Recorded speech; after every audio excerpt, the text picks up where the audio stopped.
Assalamualaikum warahmatullahi wabarakatuh. Namrud bin Kan'an bin Kus bin Ham bin Nuh adalah raja yang amat sombong. Dia raja yang populer di peradaban dunia sekitar tahun 2275 hingga 1943 sebelum Masehi. Negara bekas pemerintahannya kini disebut Irak, sebuah peradaban Mesopotamia kuno. Namrud dikisahkan menikahi ibunya sendiri. Konon, sang ibu bernama Semiramis. Dikisahkan pada saat usia remaja, Semiramis telah menikah dengan Kan'an. Konon, sehari setelah berhubungan kelamin dengan Semiramis, ayahnya meninggal dunia. Ibunya yang cantik dan bijaksana mengaku tidak pernah disentuh oleh manusia. Bahkan Namrud dianggap anak yang suci. Ini telah menambah keyakinan Namrud bahwa ia adalah anak Tuhan yang lahir dari seorang perawan. Setelah Namrud menginjak usia dewasa, Semiramis sering tampak cemburu ketika gadis-gadis yang mendekati putranya, hingga pada suatu ketika dia menikah dengan anak kandungnya sendiri. Sementara itu, sejarawan penting Mesir Syekh Muhammad bin Ahmad bin Iyas dalam buku berjudul Kisah Penciptaan dan Tokoh-tokoh Sepanjang Zaman mengangkat riwayat berbeda sama sekali tentang Raja Namrud. Diriwayatkan bahwa Ham mempunyai seorang anak yang bernama Kausi. Kausi memiliki anak yang bernama Kan'an, dan Kan'an memiliki anak yang bernama Namrud. Kan'an adalah orang kuat yang senang berburu. Apabila dia berteriak kepada binatang-binatang buas atau binatang-binatang liar, maka binatang-binatang tersebut berjatuhan karena kerasnya terikan Kan'an.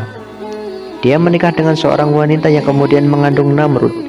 Ketika masa kehamilannya sudah cukup, wanita tersebut melahirkannya. Bapak anak itu, Kan'an, berkata kepada wanita tersebut, "Anak ini terlahir akan membawa kejelekan. Bunuh saja atau buang saja ke tanah lapang agar dia mati." Mendapat perintah demikian, wanita tersebut membawa Namrud dan melemparkannya ke tanah lapang di antara kumpulan sapi yang sedang merumput. Anehnya, semua sapi menjauhinya, dan setiap kali ada binatang yang melihatnya, binatang itu kabur menjauhinya. Akhirnya, ibunya datang mengambilnya. Sang ibu lalu membawanya dan melemparkannya ke sungai. Perempuan itu menyangka bayinya itu telah tenggelam, padahal kenyataannya anak tersebut terbawa arus sampai ke sebuah sumur dengan selamat. Allah menundukkan seekor macan tutul betina untuk menyusuinya. Hal itu dilihat oleh penduduk suatu kampung. Lalu mereka membawa anak tersebut dan mengurusnya. Mereka memberinya nama Namrud. Menginjak usia remaja, Namrud suka mengganggu orang-orang di jalan dan dia bisa menghimpun banyak orang menjadi pengikutnya. Berita ini sampai ke telinga bapaknya, Kan'an. Hanya saja Kan'an tidak tahu bahwa itu anaknya. Maka Kan'an mengumpulkan bala tentaranya pergi untuk menemui Namrud. Ketika Namrud melihat pasukan yang datang kepadanya, dia mengerahkan orang-orang yang ada bersamanya. Terjadilah pertempuran dan Namrud bisa menghancurkan pasukan Kan'an. Kan'an penasaran mencari Namrud, namun Namrud berhasil membunuhnya. Sampai ajalnya Kan'an tidak mengetahui bahwa yang membunuhnya adalah anaknya. Namrud pun tidak mengetahui bahwa yang dibunuhnya itu adalah ayahnya. Akhirnya, tampuk kerajaan jatuh ke tangan Namrud. Setelah itu, dia memerangi raja-raja yang ada di bumi. Namrud bisa mengalahkan mereka sehingga dia bisa menguasai kerajaan di bumi dari timur hingga barat. Dalam perjalanannya, Namrud amat sombong dan celakanya dia mengaku diri Tuhan. Nabi Ibrahim alaihissalam mengajak ke jalan yang benar. Dia menolak dengan sombongnya.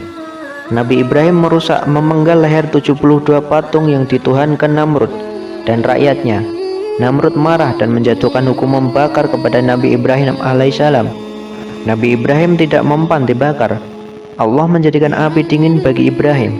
Yang terjadi, justru tiba-tiba ada percikan api mengenai baju Namrud dan membakar ke semua bajunya kecuali badannya. Dia tidak terbakar oleh api agar tahu bahwa api tidak akan membahayakan siapapun kecuali dengan izin Allah.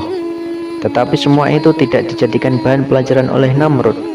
Pada hari itu, banyak sekali yang beriman karena melihat mukjizat yang diberikan kepada Nabi Ibrahim tersebut, yaitu tidak terbakar oleh api. Ketika Namrud melihat itu, dia berkata kepada Ibrahim alaihissalam, "Pergilah engkau dari tanah kami, agar engkau tidak merusak agama kami." Nabi Ibrahim pun meninggalkan tanah kelahirannya, sedangkan Namrud semakin ngawur. Ia tak segan menghukum siapapun yang menolak tunduk terhadap perintahnya. Suatu ketika, Allah Subhanahu wa Ta'ala mengutus seorang malaikat untuk menemui Namrud dan mengajaknya beriman. Sekali, dua kali, ajakan tersebut ditolak. "Memangnya ada Tuhan selain aku?" kata Namrud sesumbar. Di kali yang ketiga, ajakan malaikat itu pun mendapat respon tak sedap. Akhirnya malaikat meminta agar Namrud mengumpulkan sejumlah warganya di pelataran istana. Permintaan itu dikabulkan. Pada hari yang telah ditentukan, Allah mengirim ribuan nyamuk atau sejenis serangga ganas menyerang mereka yang telah berkumpul di sana. Nyamuk-nyamuk itu kemudian menghisap darah pasukan Namrud dan memakan daging mereka. Maka habislah pasukan Namrud, sedangkan Namrud tetap selamat. Lalu Allah mengutus seekor nyamuk untuk masuk ke kepala Namrud melalui lubang hidungnya. Nyamuk itu terus bertahan di kepala Namrud dan menyiksanya selama 400 tahun. Tak kuat dengan perihnya, Namrud akhirnya memukul-mukul kepalanya dengan tongkat kecil. Disebutkan bahwa ia menjadi raja yang zalim selama 400 tahun. Maka Allah pun mengazabnya selama 400 tahun, hingga akhirnya ia mati karena wasilah seekor nyamuk kecil. Begitulah Allah Subhanahu wa Ta'ala memberikan pelajaran kepada raja angkuh dan sombong melalui seekor nyamuk yang kecil. Itulah kisah sejarah tentang Raja Namrud yang sombong dan angkuh. Semoga bermanfaat.